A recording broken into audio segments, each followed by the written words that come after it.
متابعينا الغاليين، اهلا بيكم معانا في قصه جديده وحكايه جديده. تعالوا بينا نسمع قصه النهارده. عاوزه اقول لكم ان قصه النهارده قصه صعبه جدا جدا، وصاحبتها مش لاقيه لها حل خالص. عاوزه اقول لكم ان انا كمان دي من اصعب القصص اللي اتبعتت لينا.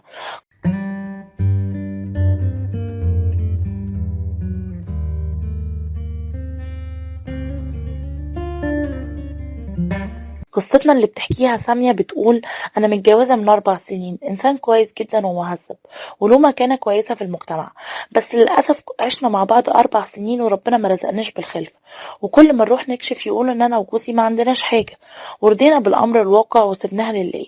في البداية كان جوازنا كان بطريقة كويسة جدا، وكنا بنحب بعض وقريبين من بعض قوي. بس عشان ربنا ما رزقناش بطفل، بدأ يحصل بيني وبينه بعض الخناقات، وشوية شوية نبعد عن بعض. وهو لبخ نفسه في شغله جامد عشان ينسى يعني الوضع اللي احنا فيه. وانا كمان اول ما بيروح شغله باخد بعضي وبنزل اروح النادي او اروح عند والدتي. وفي النادي اتعرفت على شاب كان بيلعب تنس قصادي، بقى بينا علاقة صداقة. بس الحقيقة أنا خبيت على جوزي العلاقة دي خالص، لأني خفت إنه يرفض العلاقة دي. وأنا بصراحة كنت محتاجة علاقة الصداقة دي في حياتي، لأن ما كانش عندي أصحاب. وكمان كنت ملاحظة إن هو شخص بيفهم جدا جدا. يعني لما كنت بقع في مشكلة أو أحس إن أنا مخنوقة أو متضايقة كان جنبي طول الوقت، وكمان كان بيطلعني من اللي أنا فيه. وكنت طبعا محكياله على وضعي وعلى وضع جوزي وحياتنا عاملة ازاي، لحد ما في يوم من الايام لقيته بيقول لي: انا ما ببطلش تفكير فيكي ولا مشاكلك مع جوزك، وبصراحة حاسس ان انا قربت منك جدا. طبعا بسبب الجفاء اللي بيني وبين جوزي غصب عني اتشدت للشخص ده، وحسيت ان انا اتعلقت بيه. وحسيت كمان ان انا محتاجة اسمع للكلام اللي هو بيقوله لي، وخصوصا ان انا جوزي ما بيقوليش كلام حلو خالص.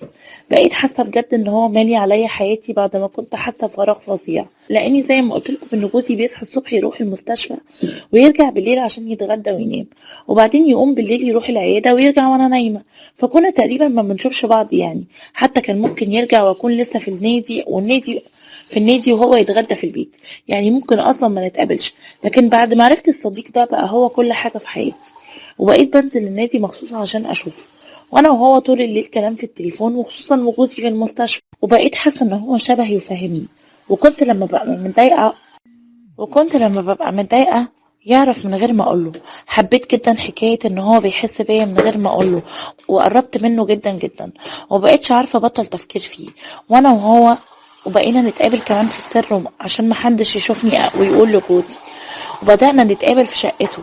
كانت شقته مستقلة بعيدا عن أهله، وبقيت أتقابل أنا وهو مقابلات عادية خالص، نتغدى سوا نفطر سوا ونتعشى سوا، وبقينا نقعد نتكلم شوية وخلاص. لحد ما في يوم من الأيام حسينا إن احنا الاتنين قربنا قوي من بعض.